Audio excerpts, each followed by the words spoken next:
వచ్చిన తర్వాత ఏం ప్రగల్భాలు పలికారంటే ఈనాడులోనే కోరలు పీకండి సోషల్ సైకోలపై సీఎం నిర్దేశం. పీకేయండి, సోషల్ మీడియాలో ఎవరైనా సరే సైకోలుగా వ్యవహరిస్తే వారిని కోరలు పీకేయండి అన్నాడు. మదమెక్కి మాట్లాడే వారిని వదిలే ప్రశ్నే లేదు. పెద్ద హెడ్డింగ్. సోషల్ మీడియా సైనికులకు చెక్. తప్పు చేసిన వారిని శిక్ష తప్పదు. అనుచిత పోస్టులకు తీవ్రమైన పరిణామాలు. ఆ పోస్టులు చూసి నా బిడ్డలు కన్నీరు పెట్టుకున్నారు. పవన్ కళ్యాణ్ గారు మంత్రివర్గంలో వాపోయాడట. అసభ్య పోస్టులు పెడితే పీడీ యాక్ట్, అసభ్యమైన పోస్టులు పెడితే మాత్రం ఊరుకోము, పీడీ యాక్ట్ పెట్టేసి లోపలేసేస్తాము అని ప్రగల్భాలు పలికారు. ఇవన్నీ వైసీపీ వారిని లోపల వేయడానికి ఉపయోగించే కార్యక్రమాలే తప్ప చంద్రబాబు నాయుడు గారికి మాత్రం ఆయన పెంచి పోషిస్తున్నటువంటి సోషల్ మీడియాను మాత్రం ఎక్కడ చెక్కు చెదనివ్వాల. అసభ్యకరమైనటువంటి పోస్టులు, అసభ్యకరమైనటువంటి మాటలు, అసభ్యకరమైనటువంటి వేషాలు, అసభ్యకరమైనటువంటి చిత్రీకరణలు చేస్తూనే ఉన్నారు. వారిని ప్రోత్సహిస్తూనే ఉన్నారు చంద్రబాబు నాయుడు గారు. మీరు ఈ మధ్యకాలంలో చూస్తే మాజీ ముఖ్యమంత్రి జగన్మోహన్ రెడ్డి గారి మీద ఒక ఐటీడీపీ కార్యకర్త ఏ విధంగా మాట్లాడాడో మనం చూసాం. వారి మీద, వారి సతీమణి భారతి గారి మీద ఏ రకమైన అనుచిత వ్యాఖ్యలు చేశారో నేను ప్రత్యేకంగా చెప్పాల్సిన అవసరం లేదు. చాలా సీరియస్గా తీసుకోవాల్సినటువంటి అంశం. మేము పెద్దగా సీరియస్గా తీసుకోలేదు, కానీ ప్రజలు తీవ్రంగా స్పందించారు. సోషల్ మీడియాలో న్యూట్రల్ యాక్టివిస్టులు తీవ్రంగా స్పందించారు. ఏమిటి అన్యాయం? ఇంత దారుణంగా ఎలా మాట్లాడతారు?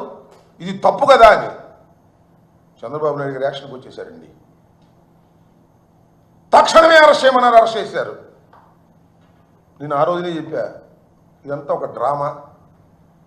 జగన్మోహన్ రెడ్డి గారి సతీమణిని అన్న తర్వాత మేము ఊరుకోము అనేటువంటి ఒక డ్రామాని క్రియేట్ చేసి పాప మొత్తాన్ని అరెస్ట్ చేశారు. చేబోలు కిరణ్ అనే వ్యక్తిని. అతను పెంచిపోసింది ఎవరండి? అతను ఐటీడీపీ కార్యకర్తగా ఎలా వచ్చాడు? ఎందుకు వచ్చాడు?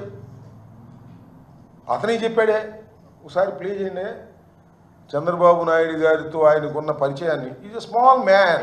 ఏపీలో ఏ వీడియో చేసినా కూడా 5 లక్షలు దాటి చేసి తర్వాత నాకు చంద్రబాబు గారి నుంచి కాల్ పెట్టడం కానీ వచ్చింది. నేను నమ్మలా. డైరెక్ట్ గా రమ్మన్నారు.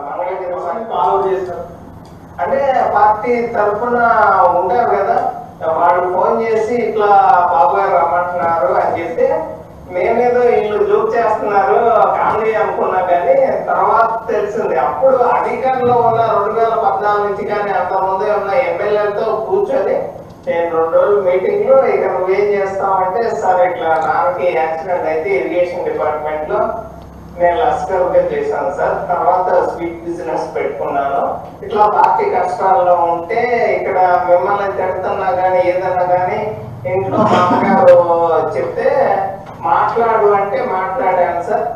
నేను ఏపీలో ఏ వీడియో చూసినా చూశారు కదా, చేబోలు కిరణ్ చెప్పినటువంటి మాట.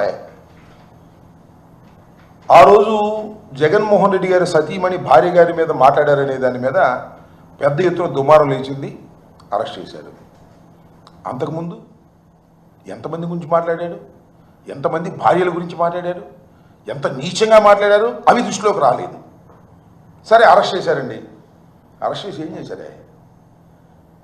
నేను ఇవాళ చెప్తున్నా, మీ అందరికీ తెలుసు, చంద్రబాబు నాయుడు గారు అధికారంలోకి వచ్చిన తర్వాత సోషల్ మీడియా యాక్టివిస్టుల పేరు మీద అరెస్ట్ చేసిన తర్వాత ఇంత తొందరగా రిలీజ్ అయినటువంటి సోషల్ మీడియా అరెస్టుల్లో ఏది లేదు, ఒక కిరణ్ తప్ప. 11వ తారీఖు అరెస్ట్ చేశారు, కోర్టులో ప్రొడ్యూస్ చేశారు, 23వ తారీఖు బయటకు వచ్చాడు. ఎలా వచ్చాడు? కోర్టు వారు ఇచ్చారా? కోర్టు వారు ఇచ్చే విధంగా చేశారు. జనరల్గా ఏం చేస్తారు, ఏం చేస్తున్నారు, ఎవరైనా సోషల్ మీడియాలో అరెస్ట్ అయితే ఏదో ఇన్వెస్టిగేషన్కి పోలీస్ కస్టడీ ఇవ్వమని పిటిషన్ పడేస్తున్నారు. పడైన వారు ఎవరి మీద లేదు, సోషల్ మీడియాలోనే కాదు, వైసీపీకి సంబంధించినటువంటి వ్యక్తులు ఎవరు అరెస్ట్ అయినా, మాధవ్ మొన్న అరెస్ట్ అయ్యాడు కదా, అరెస్ట్ చేశారు కదా, ఆయన మీద మళ్ళా పిటిషన్ పెట్టారు, ఏది పోలీస్ కస్టడీకి ఇవ్వమని. పిఎస్ఆర్ ఆంజనేయులు గారు ఆయన పోలీస్ కస్టడీకి ఇవ్వమని పెట్టారు. ఒక్కళ్ళని కాదు, ఇంతవరకు అరెస్ట్ అయిన ప్రతి వారి మీద పిటిషన్ పెట్టి పోలీస్ కస్టడీకి తీసుకుంటున్నారు. కానీ చిత్రం ఏంటో, పాపం ఈ చేబోలు కిరణ్కి పోలీస్ కస్టడీ అవసరం లేదన్నారండి. ఎందుకంటే మావాడండి, ఏదో నాటకంగా అరెస్ట్ చేశాం. చంద్రబాబు నాయుడు గారు పెంచి పోషించేసిన వ్యక్తి, చంద్రబాబు నాయుడు గారే ఆయన పిలిపించుకుని ఇవన్నీ మాట్లాడించాడు కాబట్టి ఆయన్ని మేము మాత్రం జాగ్రత్తగా జైల్లోకి తీసుకెళ్ళి జాగ్రత్తగా జైల్లో నుంచి బయటకు తీసుకురావాలని నిర్ణయానికి వచ్చాం. కాబట్టి మేము వారికి పోలీస్ కస్టడీ పిటిషన్ వేయము అన్నారు. వేయలేదు. వీలేలో వచ్చింది, ఛార్జ్షీట్ ఫైల్ చేశారండి. ఇన్వెస్టిగేషన్ కంప్లీట్ అయిపోయింది. విత్ ఇన్ 12 daysలో టోటల్ ఇన్వెస్టిగేషన్ ఇస్ కంప్లీటెడ్. ఇంతవరకు చంద్రబాబు నాయుడు గారు వచ్చిన తర్వాత పెట్టినటువంటి కేసుల్లో ఇంతవరకు ఏ కేసులోనూ ఇన్వెస్టిగేషన్ కంప్లీట్ కాల. మంగళగిరి కోర్టులో మాత్రం, మంగళగిరి పోలీసులు మాత్రం ఈ కిరణ్ కేసులో టోటల్గా ఛార్జ్షీట్ పడేశారు. నాకు తెలిసిన సమాచారం, బెంచ్ మీద మ్యాజిస్ట్రేట్ గారు, న్యాయాధిపతి, ఏందో ఇంత తొందరగా పడేశారు, ఏ కేసులను పడైంది, 12 రోజుల్లోనే ఎలా పడేశారు మీరు, ఇన్వెస్టిగేషన్ కంప్లీట్ అయిపోయిందని అని ఆయన ప్రశ్నించినటువంటి సందర్భం కూడా ఉంది పోలీసులని. నేను ఎందుకు చెప్తున్నానంటే, చంద్రబాబు నాయుడు గారు నేను హీరోని, ఎవరైనా సరే నేను అరెస్ట్ చేసేస్తాను అని మాటల్లో చెబుతున్నాడు తప్ప విలన్గా బిహేవ్ చేస్తున్నాడు అనడానికి ఇంతకన్నా పచ్చి ఉదాహరణ ఏమైనా కావాలా అని నేను అడుగుతా ఉన్నా.